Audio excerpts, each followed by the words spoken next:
오늘은 절대 시리즈 두 번째 시간 절대 예수입니다. 우리는 어떤 일이 생기면 찾는 것이 있습니다. 이건 누가 해결할 수 있지? 이 일에 대해서는 누가 책임질 수 있지? 이름을 찾는 것이죠. 누가 이 일의 책임자인지, 문제를 해결해 줄 권위가 누구에게 있는지, 나의 결정을 정당화해 줄 사람이 누구인지, 나를 지켜주고 보호해 줄 보증인이 누구인지를 구하고 찾습니다. 오늘 우리가 읽은 본문에서 나타나는 장면이 바로 그런 장면입니다. 공회가 베드로와 요한을 세워놓고 묻는 것이죠. 너희가 대체 무슨 권세와 누구의 이름으로 이 일을 행하였느냐? 이것은 궁금해서 묻는 것이 아닙니다. 권위를 정하는 질문인 것이죠. 너희가 지금 말하고 행하는 모든 것, 대체 누구의 허락을 받고 하는 것이냐? 책임을 묻는 것이고 권위를 묻는 것입니다. 그리고 베드로의 대답이 오늘 우리가 붙들고 싶은 절대 예수의 핵심이 됩니다. 이 질문에 대한 대답이 오늘 우리의 삶의 절대를 결정하는 것이죠. 그런데 이 질문이 갑자기 튀어나온 것이 아닙니다. 이 질문이 나오게 된 배경이 있습니다. 사도행전 3장에 보면 우리가 잘 아는 장면이 나옵니다. 성전 미문에 앉아서 구걸하는 사람, 그리고 그 앞을 지나가던 베드로와 요한, 우리가 잘 아는 그 대사가 나오죠. 그 성전 미문에 앉아서 매일같이 나와 구걸하는 사람을 향하여서 베드로가 이렇게 이야기합니다. 이보시오, 나 좀 보시오. 내게 은과 금은 없지만은 내게 있는 이것을 당신께 주리이다. 나사렛 예수 그리스도의 이름으로 일어나 걸으라 하면서 손을 잡아 일으켜 세웁니다. 그리고 정말 그가 일어나서 걷게 되고 뛰고 성전으로 들어가 하나님을 찬송합니다. 그 장면을 본 사람들이 막 몰려들기 시작해요. 분위기가 바뀝니다. 성전 한복판에서 많은 사람들이 보았기 때문에 이 일은 숨길 수 있는 일이 아닙니다. 그때 베드로는 아주 중요한 선을 그어버립니다. 당신들 나를 주목하지 마시라. 이렇게 이야기하고 있는 것이죠. 이 일은 나를 주목하여서 놀랍게 여길 일이 아니다.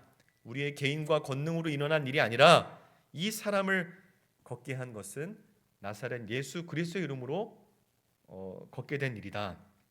나를 보지 말라. 우리를 보지 말라. 그가 행한 그 표적의 방향은 사도 자신이 아니라 예수였음을 밝히고 있는 것이죠. 그리고 3장 16절에서 이렇게 분명하게 이야기합니다. 그 이름을 믿음으로 그 이름이 너희가 보고 아는 이 사람을 성하게 하였다. 이 치유의 핵심이 무엇이냐면 이름입니다. 그 이름, 예수의 이름인 것이죠. 이 사건의 해석이 그렇게 흘러가고 있습니다. 이제 베드로의 메시지가 계속 이어지는데 사도행전 3장의 그의 설교를 들여다보면 오늘 본문 우리가 함께 읽었던 사도행전 4장 10절로 12절의 내용이 이미 들어가 있는 것을 우리가 발견하게 됩니다. 베드로가 이렇게 이야기합니다. 사도행전 3장 14절로 15절입니다. 우리 같이 한번 읽어볼까요? 시작.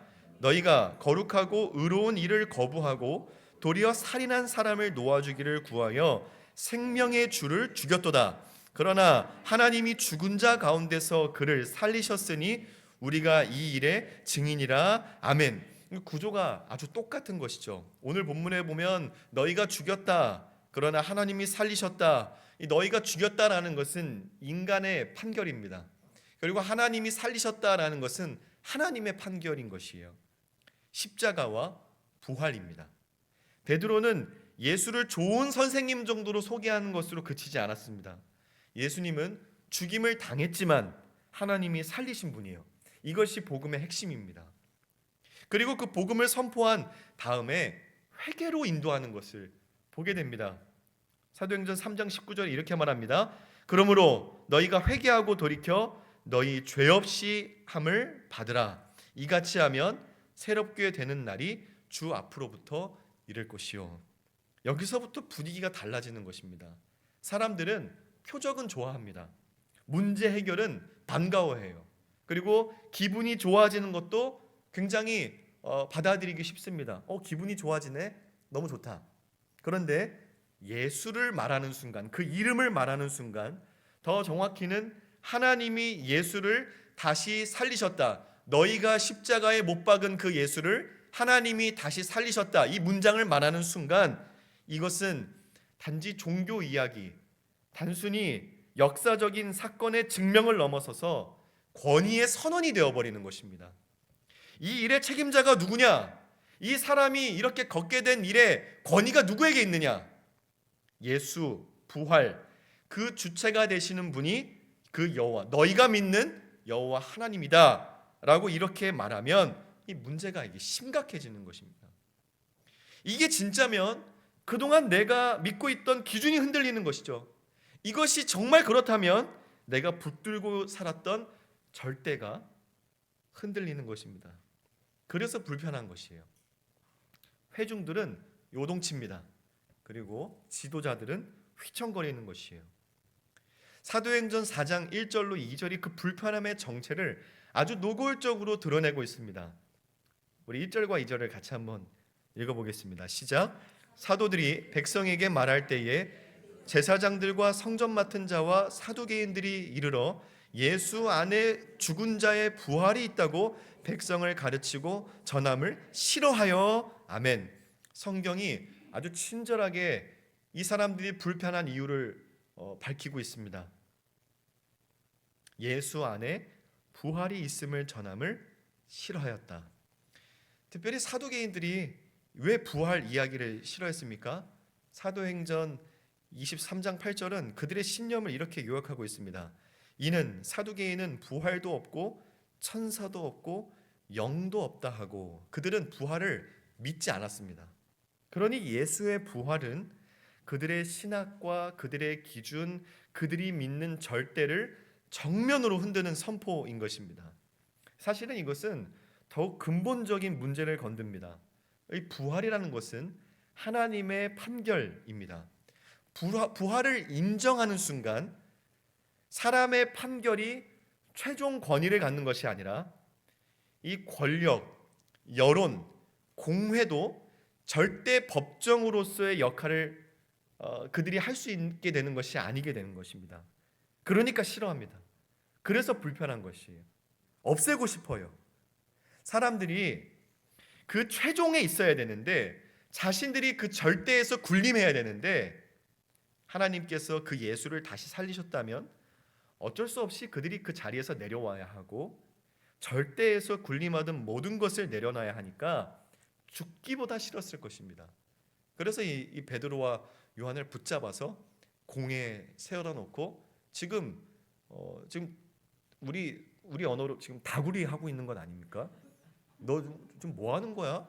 내가 지금 절대인데, 내가 지금 기준인데, 너가 지금 또 다른 기준을 세우고 있어? 너가 지금 또 다른 절대를 지금 세우고 있는 거야? 죽고 싶어? 이런 건 아닙니까? 그래서 베드로와 요한이 붙잡힌 것입니다. 너희가 지금 대체 누구의 권세와 누구의 이름으로 이런 일들을 하는 것이냐? 사랑하는 여러분, 우리도 사실 늘 이 질문 앞에 살아가고 있음을 우리가 돌아봐야 합니다. 눈에 보이는 공해는 아니어도 이 질문은 우리 평생에 따라붙는 질문입니다. 너는 무슨 권세로 그런 결정을 했어? 너는 누구의 이름으로 그 시간들을 버티고 있니? 너는 도대체 무엇을 근거로 그렇게 살아가고 있는 것이니? 그리고 그 질문을 가장 자주 던지는 사람은 때론 바깥에 있지 않고 내 자신, 나의 안에 있음을 우리는 발견하게 됩니다. 우리가 시종일관 흔들릴 때, 어떤 문제가 찾아와서 두려움이 올라올 때, 내 생각과 다르게 관계가 꼬이게 될 때, 일이 잘 풀리지 않을 때, 혹은 반대로 일이 너무 잘 풀릴 때, 우리는 이렇게 물어야 되는 것이죠. 너는 지금 누구의 이름으로 살고 있고 무슨 권세로 이런 일 저런 일을 감당하고 있는가? 사랑하는 여러분, 여러분들은 누구의 이름으로 인생을 살아가고 계십니까?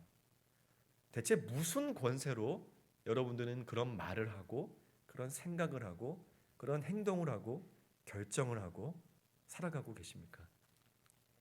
오늘 성경은 그 질문 앞에 우리를 데리고 가는 것입니다. 이 공회 앞에서 베드로는 당당하게 대답하고 있습니다. 오늘 본문 10절의 말씀, 우리 다시 한번 우리에게 복된 말씀 같이 한번 읽어보겠습니다. 시작. 너희와 모든 이스라엘 백성들은 알라.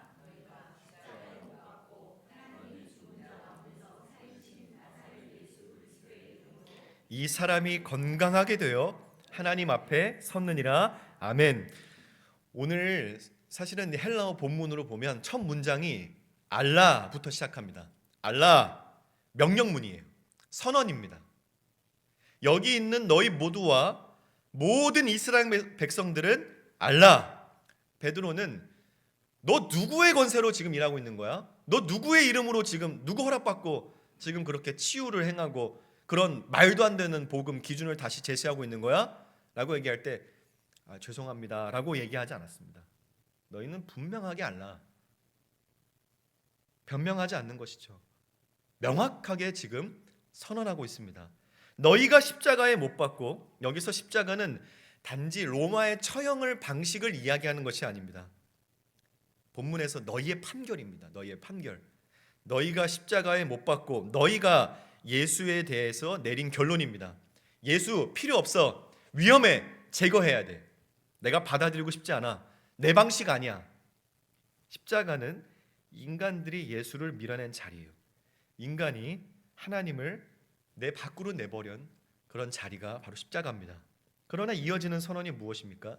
너희가 십자가에 못 박았지만 하나님이 죽은 자 가운데서 살리신 나사렛 예수 그리스도. 사람이 판결했다고 해서 끝나지 않았습니다. 사람들이 이것이 절대야 라고 끝낸 이야기를 하나님이 아니야 라며 다시 시작하신 것이죠. 사람이 여기가 막다른 길이야, 더 이상 허락하지 않아 라고 한 그 막아버린 길을 하나님이 아니야 라면서 다시 뻥 뚫어버리셨습니다. 그것이 갈라진 휘장 아닙니까? 부활은 하나님의 판결입니다.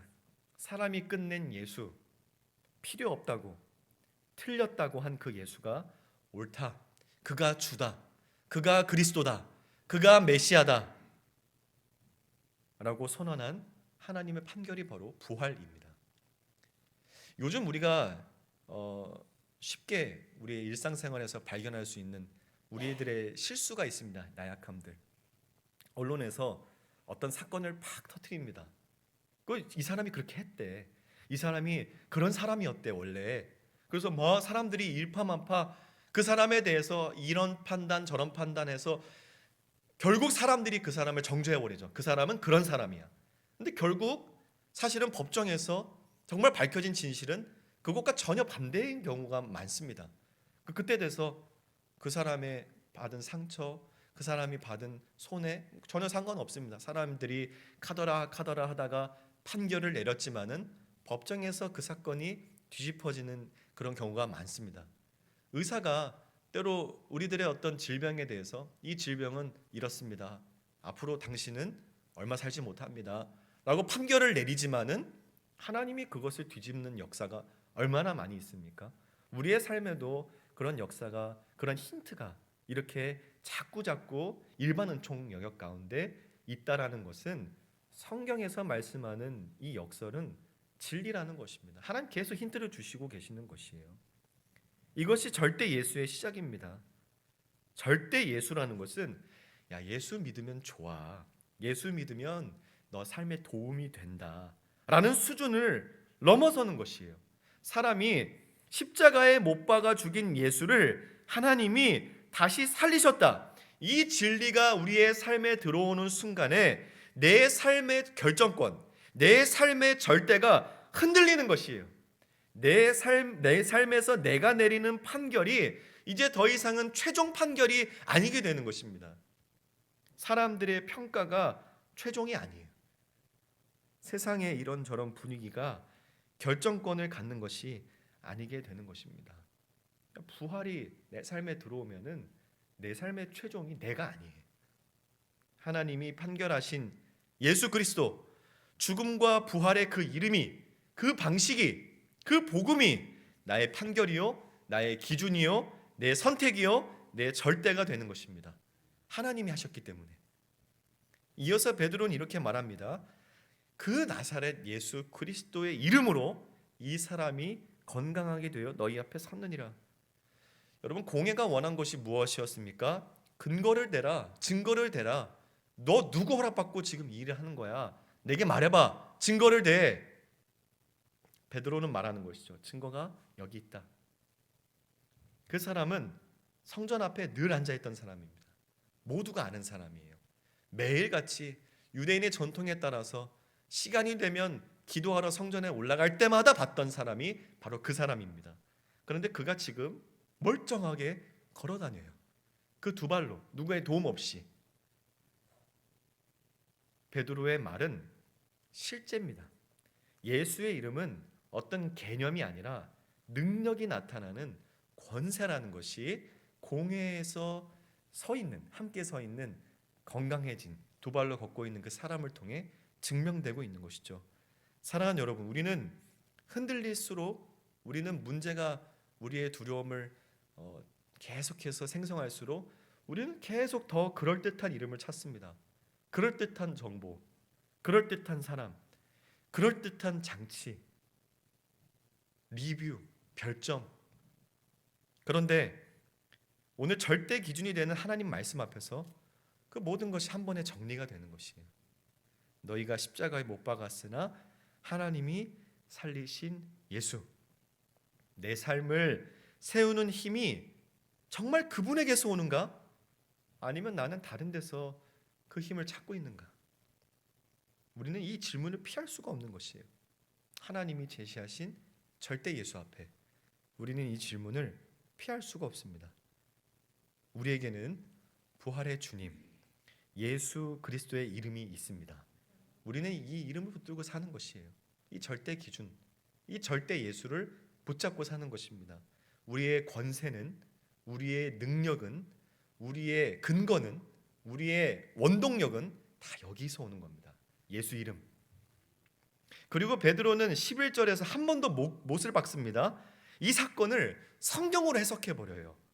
이 예수는 너희 건축자들의 버린 돌로서 집 모퉁이의 머릿돌이 되었느니라. 이 문장은 시편 118편 22절의 말씀을 그대로 가져온 인용인데, 우리 시편 118편 22절로 23절의 말씀 같이 한번 읽어보겠습니다. 스크린에 준비했습니다. 같이 한번 읽습니다. 시작.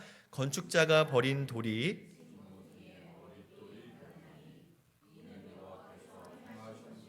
우리 눈에 기이한 바로다. 아멘. 오늘 베드로가 이야기한 그 성경의 흐름, 그가 선언한 예수 복음의 흐름이 여기 다 들어가 있는 것입니다. 기이한 바로다. 여호와께서 행하신 것이요 우리 눈에는 기이한 바로다. 사람이 끝났다고 한 그 판결이 뒤집혀진 그 역사가 아주 기이하다. 다시 말해 베드로는 지금 벌어진 십자가와 부활, 그리고 이 사람이 당신들 앞에 당당하게 서 있는 이 치유의 사건은 성경이 예언한 하나님의 방식, 하나님의 구원의 역사라고 선언하고 있는 것입니다. 우리가 지난주에 살펴봤던 우리의 삶의 절대 기준이 되는 하나님의 말씀을 가지고 이 사건을 해석하고 있는 것이죠. 그저 그가 경험한 것, 그가 진짜라고 생각하고 붙들고 있는 것, 야 이거 진짜야, 야 이거 진짜야, 내가 말하는데 왜 안 믿어, 이렇게 얘기하는 것이 아니라 분명한 절대 기준이 되는 하나님의 말씀을 가지고, 그들도 부정할 수 없는 그 하나님의 말씀을 가지고 이 사건을 해석하면서 그들이 부정할 수 없게 만들어버리는 것이죠. 예수는 버린 돌입니다. 누가 버렸습니까?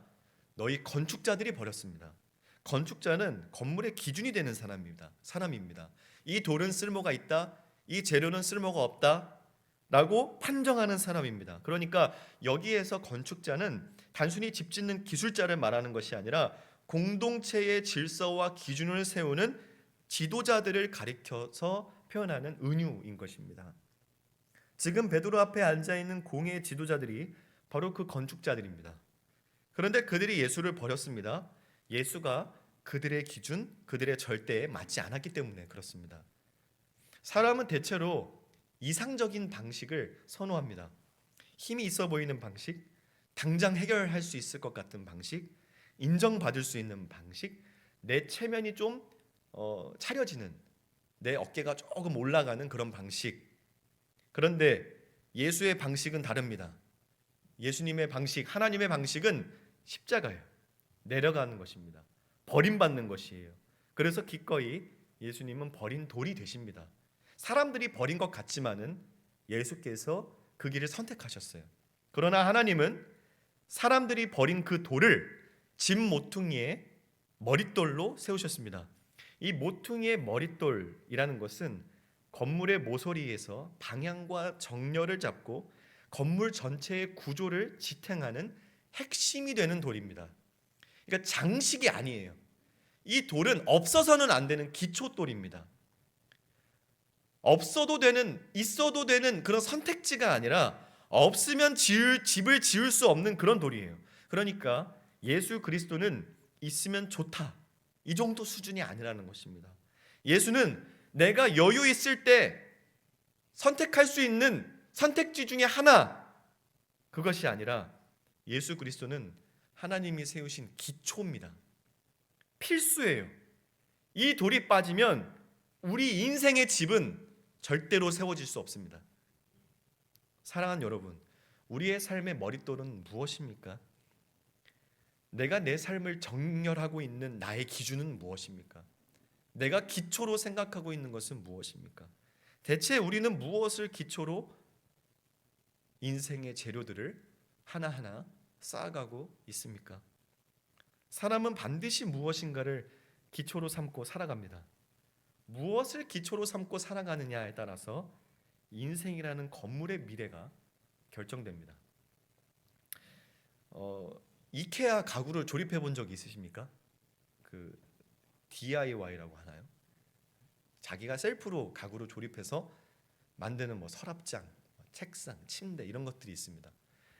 근데 거기에는 그 설명서가 있어요. 조립이 진행돼야 되는 그림들이 이렇게 있고 설명서가 있습니다. 그런데 한국 남자들의 특징인지 세계적인 남자들의 특징인지 설명서를 봅니까 안 봅니까? 안 봐요. 설명서를 안 보고 이렇게 하면 되겠다 딱 보고선 내가 생각하는 방식대로 하나하나 맞춰 나갑니다. 그러다 결국 어느 순간에 멈춰서게 되는 구간이 있습니다. 더 이상 여기서 조립이 진행되지 않은 상황이 오는 것이죠. 그러면 결국엔 다시 어떻게 됩니까? 다시 다 해체해야 됩니다. 그리고 이제서야 설명서를 펴보고 여기 이렇게 해야 되는구나, 여기 나사를 한 번에 이렇게 막 조여버리면 안 되는구나, 좀 느슨하게 해놔야 나중에 이렇게 맞출 수 있구나, 그제서야 발견하고 기초를 다시 잡기 시작합니다. 하나님은 우리 주님 예수 그리스도를 머릿돌로 세우셨습니다. 그게 기초예요. 그러니 우리 인생은 무엇이 하나님이 세우신 기초, 예수 그리스도 위에 쌓는 선택인가, 이것으로 고민하고 결정해야 됩니다. 우리의 진정한 행복, 우리의 진정한 평안, 우리가 멈춰서지 않을 수 있는 우리가 계속 힘있게 전진할 수 있는 그 원동력, 그것이 바로 이 방향에서, 이 기초에서 시작되는 것이죠. 베드로는 10절에서 선언하지 않았습니까? 너희가 십자가에서 못 박았으나 하나님이 살리신 예수가 이 사람을 살렸다, 너희는 알라. 그리고 11절에서 자기 해석으로 밀어붙이지 않고 시편의 말씀을 꺼내서 이 사건의 의미를 성경적으로 한 번 더 확증합니다. 너희 건축자들의 버린 돌이 모퉁이의 머릿돌이 되었다. 지금 너희가 눈앞에 보고 있는 이 일은 성경이 그동안 증언해온 하나님의 방식이라는 것입니다. 사람들이 버린 돌을 하나님이 기초로 세우시는 그 방식이 예수 그리스도에게서 현실이 되었고, 그 증거가 부활이고 그 증거가 눈앞에 있는 이 사람이다. 그렇기 때문에 12절의 말씀은 갑자기 튀어나오는 말씀이 아닙니다. 머릿돌이 예수라면 다른 기초로는 구원의 역사가 세워질 수 없기 때문에 그렇습니다. 건물에서 핵심 돌이 둘이 될 수 없듯이 구원의 기초도 둘이 될 수 없는 것이죠. 우리 12절의 말씀 우리 같이 한번 선포하면서 읽어보길 소원합니다. 같이 읽습니다. 다른 이로서는 구원을 받을 수 없나니 천하 사람 중에 구원을 받을 만한 다른 이름을 우리에게 주신 일이 없음이라 하였더라. 아멘. 여기에서 구원은 단순히 우리의 삶이 조금 더 나아지고 조금 더 편해지는 정도가 아닙니다. 구원은 우리의 죄의 문제가 달려있는 것이에요. 내가 죽고 사는 문제가 달려있는 것입니다. 구원은 내가 나를 구원할 수 없, 내가 나를 살릴 수 없다라는 절망의 자리에서 하나님이 길을 열어주신 사건입니다. 그리고 베드로는 그 길이 둘이 아니라 하나라고 이야기하고 있어요. 왜 하나입니까? 부활 때문이에요. 하나님이 예수를 다시 살리셨기 때문에 그렇습니다. 하나님이 사람이 버린 예수 그리스도, 그 십자가의 예수를 다시 살리셔서 머릿돌로 세우셨기 때문에 그렇습니다. 하나님께서는 자신이 구원의 절대 기초를 세우려고 안간힘을 쓰는 인간들에게 그거 아니야 하면서 예수 그리스도라는 돌을 주셨습니다. 그런데 사람들은 그 돌을 버렸어요. 십자가에 못 박았습니다. 그러나 하나님이 그 돌을 다시 세우세요. 오직 예수, 너희가 버린 그 돌, 십자가에 못 박은 그 예수가 바로 구원의 뿔, 구원의 반석, 구원의 머릿돌이라는 하나님의 전 우주적인 선언인 것입니다.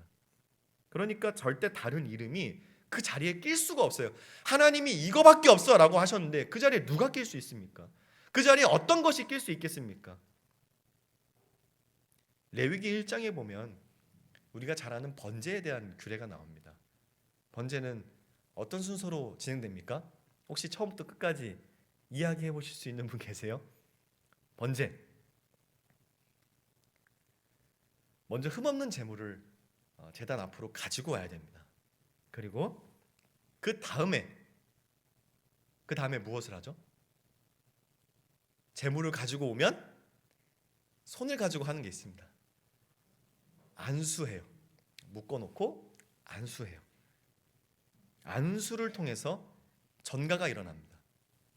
그리고 그 다음에 하는 것이 무엇입니까? 네? 속닥속닥 이런 소리는 들리는데 그렇다 할 대답은 잘 안 들려요. 잡는다는 말은 죽인다는 말이죠. 네, 죽입니다. 피를 쏟아야 돼요. 그 피를 모두 흘린 제물을 그 다음에 뭐 하죠? 가죽을 벗깁니다. 그 다음에 조각조각 각을 뜨는 작업을 해야 됩니다. 그 후에 비로소 이 번제단에 그 제물을 올려놓고 태우는 작업을 하게 되는 것이죠. 그것이 하나님께 있어서 향기로운 예물이 됩니다. 그런데 레위기 22장 23절에 보면 예외가 있어요. 자원제를 드릴 때는 이 소나 양이 지체 중에 하나가 더 있거나 덜 있어도 하나님이 받으신다라는 예외 조항이 있습니다. 그러니까 이 특별히 죄를 사할 수 있는 이 제사에 있어서는 절대적으로 지켜야 되는 조건이 있습니다. 제물이 흠이 없어야 돼요. 제물이 흠이 없어야 됩니다. 하나님께서 이렇게 방법을 주신 거예요. 이 방법밖에는 없어요. 이 방법밖에는 우리의 죄가 해결될 수 있는 방법이 없었습니다. 반드시 흠없는 제물을 가지고 와야 됩니다. 누가 가져와야 됩니까? 내가 가지고 와야 됩니다. 그리고 반드시 그 제물에 안수해야 됩니다. 안수하는 거 누가 하는 겁니까? 내가 하는 겁니다. 안수하면 내가 가지고 있는 죄, 내가 가지고 있는 부정함이 그 흠없는 제물에 전가됩니다. 그리고 그 흠없는 제물이 가지고 있었던 그게 있어요. 그게 무엇입니까? 흠없음, 깨끗함, 의, 이것이 나에게 전가되는 것이요. 상호 전가입니다. 그래서 그 제물의 조건이 흠이 없어야 되는 것이에요. 반드시 그 다음에 해야 될 것이 그 안수한 제물을 죽여야 됩니다. 죽이는 거 누가 하는 겁니까? 내가 하는 겁니다. 제사를 드리는 내가 하는 거예요. 제사장이 하는 것이 아니에요. 내가 죽이는 것입니다. 근데 죽일 때에 죽이는 사람이 남자일 수도 있고 여자일 수도 있지 않습니까? 여자가 속죄제를 드릴 수 있습니까? 없습니까? 여자는 속죄제를 드릴 수 있습니다. 여자 드릴 수 있어요.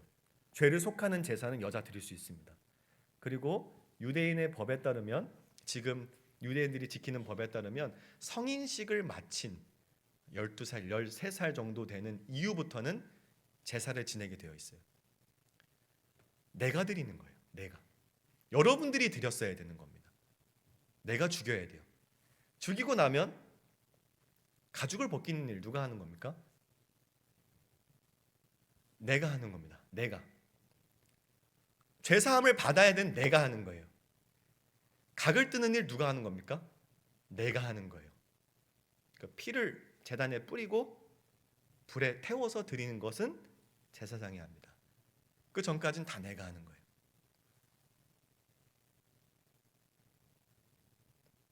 동물이 한 번에 죽습니까? 아주 훈련된 프로 도살꾼도 어려운 일입니다. 동물을 죽일 수 있는 방법이 미간, 동맥, 심장 이렇게 있다고 하는데, 미간을 선택하면 이 얼굴이 다 함몰될 때까지 찍어야, 그제서야 동물이 죽고, 목이 너덜너덜해질 때까지 끊어야 그제서야 동물이 죽고, 가슴이 다 드러나야 그제서야 동물이 죽는 겁니다. 심장을 한 번에 맞출 수 없기 때문에 쇠꼬챙이로 뚫어야 된다, 그렇게 이야기하더라고요. 이 방법밖에는 없습니다. 하나님이 주신 방법이에요. 그런데 그 하나님께서는 그 속죄를 단번에 이루시는 이름을 우리에게 주신 거예요. 예수 그리스도예요. 그분이 하나님의 어린 양입니다. 그분이 우리의 죄를 짊어지고 십자가를 지고 골고다를 오르셨어요.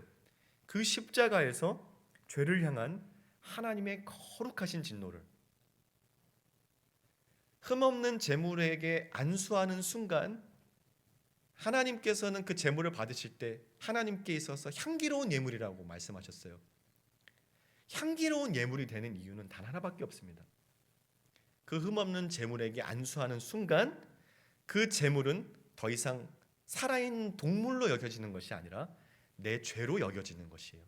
하나님이 그 제물을 볼 때 그 동물 자체를 보는 것이 아니라 죄를 보시는 겁니다. 내 죄를.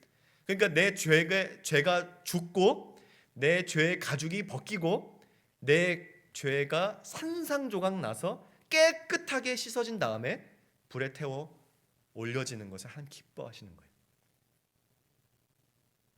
그 거룩한, 죄를 향한 그 거룩한 진노를 하나님께서는 예수 그리스도에게 대신 짊어지도록 하신 거예요.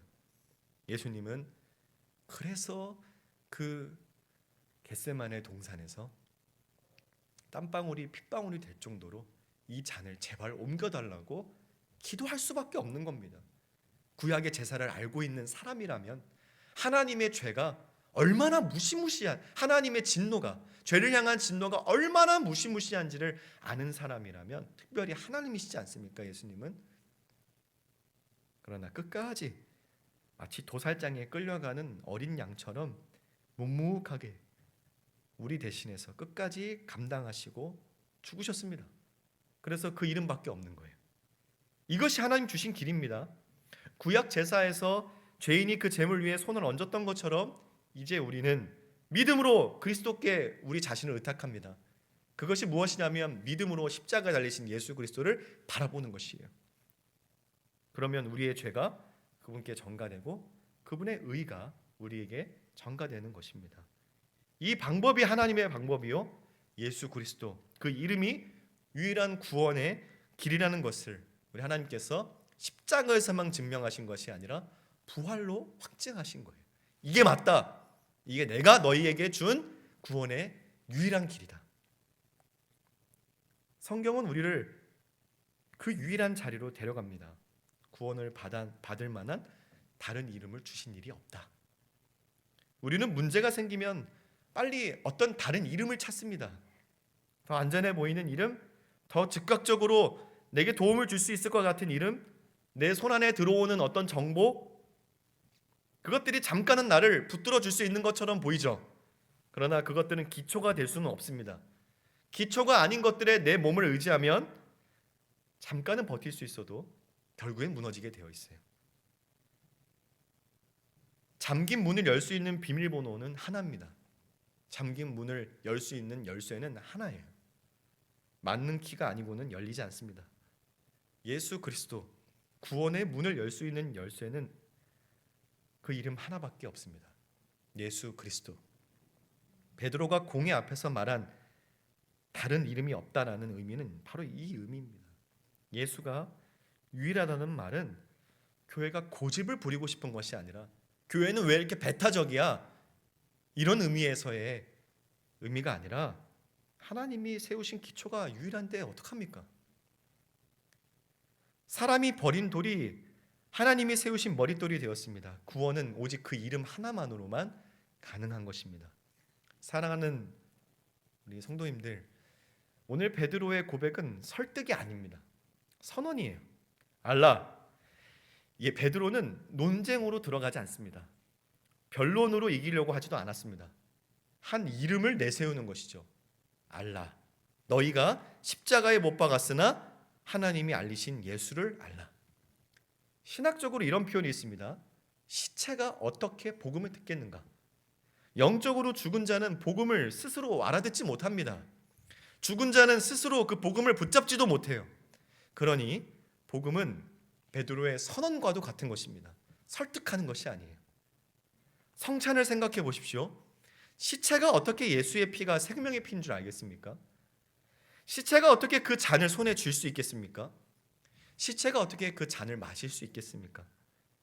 우리가 복음을 듣고 믿고 붙들고 성찬의 잔을 마신다라는 것 자체가 이미 하나님이 우리를 살리셨다라는 증거인데, 그 살리심의 역사는 설득으로 되지 않았습니다. 선언되어 있는 하나님의 말씀으로, 그 말씀을 통해서 역사하시는 성령 하나님의 강권적인 역사하심으로 우리가 그렇게 된 것 아닙니까? 하나님의 선언이고 하나님의 역사입니다. 설득보다 앞서는 일이에요. 설득은 그 다음의 일입니다. 하나님이 먼저 역사하셔야 됩니다. 선언하시고 그 선언을 가지고 일하시는 것이죠. 그러니 교회는 복음을 설명만 하는 것이 아닙니다. 교회는 하나님이 살리시는 절대 예수를 선포하는 것이에요. 사랑하는 여러분, 사람이 판결한 십자가가 아니라 하나님이 판결하신 부활이 우리의 삶의 절대입니다. 사람이 버린 돌이 아니라 하나님이 세우신 머릿돌이 우리의 삶의 기초입니다. 그렇기 때문에 우리의 구원은 다른 이름이 아니라 오직 예수 그리스도입니다. 십자가에 못 박히셨으나 하나님이 살리신 예수, 버림받았으나 머릿돌로 세워진 예수, 구원받을 만한 유일한 이름 예수 그리스도. 그래서 교회는, 우리 성도는 절대적으로 예수 그리스도만을 선언하는 것이에요.